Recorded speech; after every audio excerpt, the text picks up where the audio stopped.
ISIS कब join किया ये जानने के लिए, क्यों ज्वाइन किया और कैसे ज्वाइन किया ये जानना ज़रूरी है सर। इस दुनिया को सिर्फ अल्लाह चलाता है, ओनली अल्लाह। उन्हें करीब लाओ, खानदान से जुदा करो, दुश्मनी रिश्ते बनाओ, जरूरत पड़े तो उन्हें प्रेग्नेंट करो और जल्द से जल्द अगले मिशन के लिए हमें हैंडओवर करो। वैसे आपने सवाल किया है कि आज के आतंकवाद पर इस्लाम का क्या नज़रिया है, और मैंने एक तकरीर की है अंग्रेज़ी में भी, इस टेररिज्म मुस्लिम मोनोपोली, और पूना में भी उर्दू में, हिंदी में, क्या आतंकवाद मुसलमान की विरासत है। कि अक्सर लोग समझते हैं आतंकवाद मतलब मुसलमान होना ज़रूरी है, और एक कहावत थी कि हर मुसलमान आतंकवादी नहीं, लेकिन हर आतंकवाद मुसलमान। तो इस जुमले की वजह से मैं तकरीर की थी, वक्त की किल्लत है अभी, लेकिन आपने कहा कि आतंकवाद पर इस्लाम का क्या नज़रिया है। कुरान मजीद में साफ अल्फाज में लिखा है, सूरह मायदा में सूरह नंबर 5 आयत नंबर 32 में, अगर कोई भी इंसान दूसरे इंसान का कत्ल करता है, सिर्फ कत्ल के बदले कत्ल, और अगर वो इस ज़मीन पे फसाद फैला रहा है, इन दो वजह के अलावा कोई इंसान दूसरे इंसान का कत्ल करता है, गोया कि ऐसा है कि सारी इंसानियत का कत्ल करता है। कोई भी इंसान दूसरे इंसान का कत्ल करता है, मासूम, चाहे वो मुसलमान हो या गैर मुसलमान हो। अगर कोई इंसान दूसरे इंसान का कत्ल करता है, चाहे मुसलमान हो या गैर मुसलमान हो, अगर मासूम इंसान का कत्ल करता है, तो कुरान की आयतें गोया कि वो सारी इंसानियत का कत्ल कर रहा है। और अगर वो एक मासूम इंसान की जान बचाता है, चाहे मुसलमान या गैर मुसलमान हो, गोया कि वो सारी इंसानियत की जान बचा रहा है। तो मुख्तसर सा ये जवाब है, अगर कोई मासूम लोग का कत्ल कर रहा है, इस्लाम में हराम है। मिसाल के तौर पे 9/11 3,000 से ज़्यादा लोग का कत्ल हुआ ट्विन टावर के अटैक में। जो लंदन बॉम्बिंग हुए 50 से ज़्यादा लोग मरे। जो बॉम्बे के अंदर ट्रेन बॉम्ब ब्लास्ट हुआ 180 से ज़्यादा लोग मरे। मासूम इंसान का कत्ल करना हराम है। ये सारे जितने अटैक्स है, किसने क्या मैं जानता नहीं हूँ। मीडिया कहती हो सकता है मुसलमान, मेरे पास कोई सबूत नहीं है। जिसने भी किया उसने गलत किया, चाहे वो मुसलमान ने किया गैर मुसलमान ने किया, लेकिन अब तक ये सारे अटैक्स का कोई सबूत नहीं है कोई भी गवर्नमेंट के पास, ना यूएसए के पास, ना यूके के पास, ना इंडिया के पास। प्राइम सस्पेक्ट कहते हैं। लेकिन जिसने भी ये कत्ल किया, चाहे मुस्लिम है गैर मुस्लिम है, वो हराम है। लेकिन साथ साथ मुझे ये भी कहना है कि हजारों लोग जब अफगानिस्तान में उनका कत्ल हुआ बॉम्ब के जरिए, प्लेन के जरिए बॉम्ब गिराए गए, वो बॉम्ब जाके नीचे और बॉम्ब बनते हैं। इराक में लाखों लोग का कत्ल हुआ, अफगानिस्तान में, इराक में, ये बड़े दहशतगर्द है। और हजारों लोग का कत्ल किया जो गुजरात में हुआ। जब हम कहते हैं कि 9/11 को आप गलत कहो, ट्रेन बॉम्बिंग इन लंदन गलत कहो, जो बॉम्बिंग बॉम्बे में हुई वो गलत है, उसके साथ साथ ये भी कहो कि अफगानिस्तान में लाखों लोग का कत्ल हुआ वो भी गलत है, इराक में जो लाखों लोग का कत्ल हुआ वो भी गलत है, जो मासूम लोग का कत्ल हो रहा है पैलेस्टाइन में वो भी गलत है। हमें डबल स्टैंडर्ड नहीं करना चाहिए। पैलेस्टाइन में हो रहा है, मासूम लोग का कत्ल हो रहा है, बच्चे लोग का कत्ल किया जा रहा है, वो यूएनओ नहीं बोलती है दहशतगर्द। क्यों? Double standard.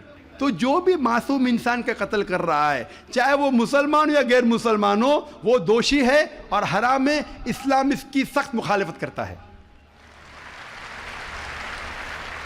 जी भाई साहब, माइक नंबर 2 से सवाल। नमस्कार साहब, मैं कांति भाई गांधी, चेयरमैन सासपीरा पावरलूम सेंटर।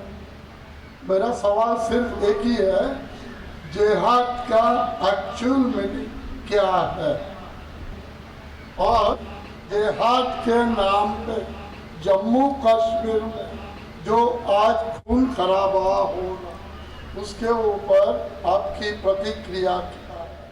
भाई साहब ने एक बहुत अहम सवाल पूछा। आज की तारीख में सबसे बदनाम लफ्ज इस्लाम में है, वो है लफ्ज जिहाद। और जिहाद के बारे में सबसे ज्यादा गलतफहमी है, सिर्फ गैर मुसलमानों को नहीं, मुसलमानों को भी। अक्सर लोग समझते हैं कि जिहाद की मानी कोई भी मुसलमान अगर झगड़ा कर रहा है, लड़ाई कर रहा है, चाहे ज़ाती फ़ायदे के लिए हो, चाहे अपने नाम के लिए हो, चाहे ज़मीन के लिए हो, चाहे पैसा के लिए हो, वो है जिहाद। जिहाद के मानी ये नहीं कि कोई भी मुसलमान कोई भी वजह से लड़ाई कर रहा है, चाहे माल के लिए हो, चाहे नाम के लिए हो, चाहे जगह के लिए हो। जिहाद की मानी वो अरबी लफ्ज़ आता है जहदा से, मानी जिद्दोजहद, टू स्ट्राइव, टू स्ट्रगल। इस्लाम के पस मंज़र में जिहाद की मानी है अपने नफ्स से जिद्दोजहद करना, ईविल इंक्लिनेशन के अगेंस्ट।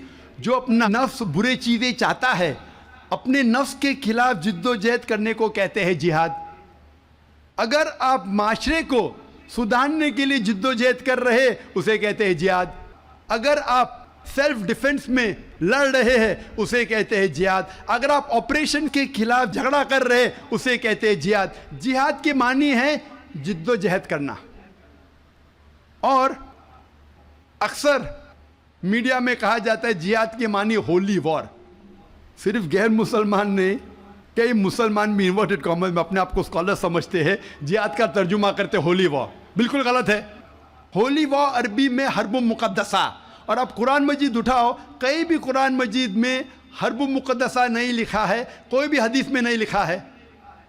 जिहाद के मानी होली वॉर नहीं है, पाक जंग नहीं है।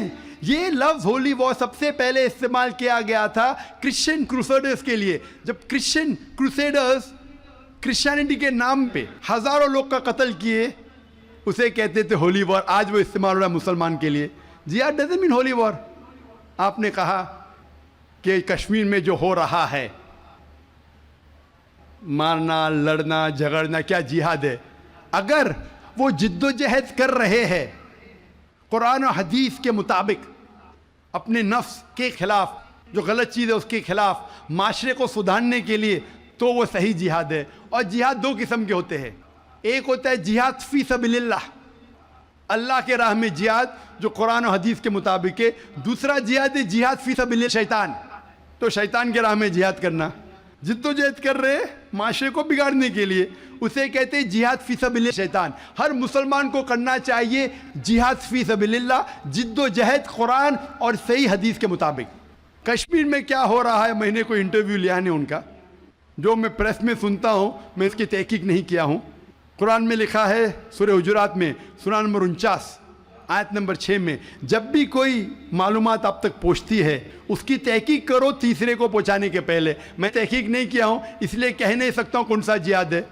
लेकिन ये जो लड़ने झगड़ने की बात हो रही है, जो लोग अक्सर मुसलमान को दोषी ठहराते हैं, मैं आपसे पूछना चाहता हूँ कि आपने महाभारत पढ़ी?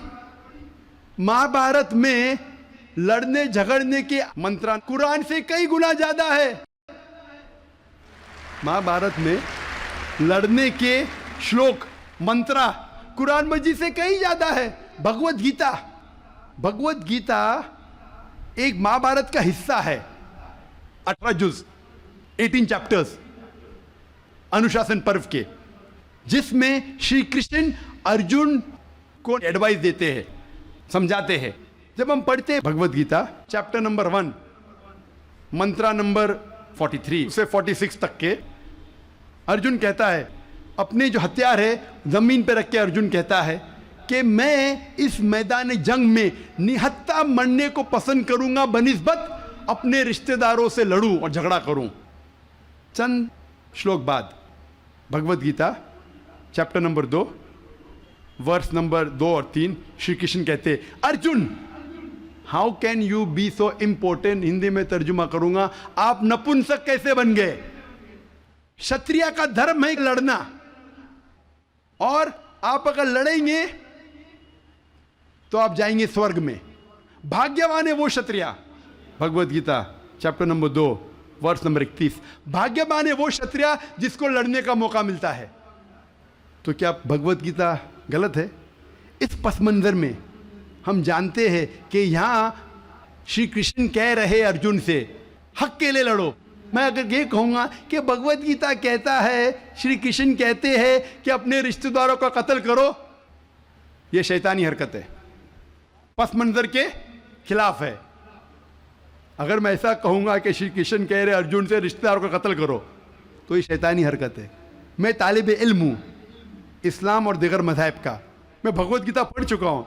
इसका पस मंजर ये है, श्री कृष्ण कह रहे कि हक के लिए, सच्चाई के लिए लड़ो, चाहे वो आपके रिश्तेदार हो। तो सही है। उसी का जिक्र कुरान में है।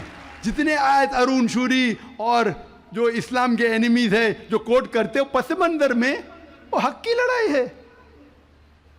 जिस तरीके से भगवत गीता महाभारत में कई ज्यादा कुरान से ज्यादा लड़ने की आयत है, तो इसीलिए जब पस मंजर देखते पता चलता है उस किताब में क्या लिखा गया है। तो इस पस मंजर में मैं भगवत गीता के साथ हूं जब वो कहते लड़ने के लिए कि हक के लिए रिश्तेदार से भी लड़ो।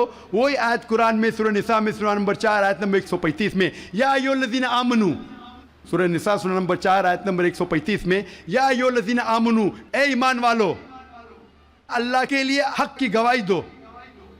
हक के लिए बी विटनेस टू अल्लाह सुब्हानहू व तआला, चाहे वो अपने आप के खिलाफ हो, चाहे आपके वालिदैन के खिलाफ हो, अमीर या गरीब। मतलब अगर गवाही देने के हक के लिए चाहे खुद का भी नुकसान हो फिर भी हक की गवाही दो।